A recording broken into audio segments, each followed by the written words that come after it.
mulkiilaha Chelsea oo laga xayiray hantidii uu ku lahaa dalka UK.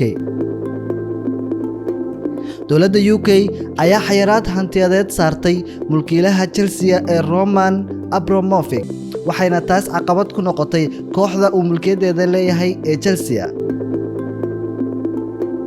xayiraadaha Chelsea lagu soo rogay ayaa waxaa ka mid ah in aan la gadan karin kooxda, in dukaamadeeda aan wax laga iibsan karin, in aysan iibin karin tikidhada garoonka,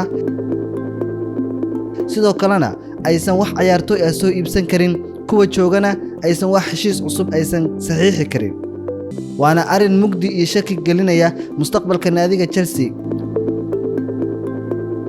dowladda UK xayiraadan ay saartay naadiga Chelsea ayaa qayb ka ah xayiraadihii maalmihii dambe dowladaha reer galbeedka ay saarayeen Ruushka iyo ganacsatada saameynta ku leh siyaasadda Ruushka oo Roman ka mid yahay, waana arin la xiriirta dagaalka uu Ruushka ku qaaday dowladda Ukraine.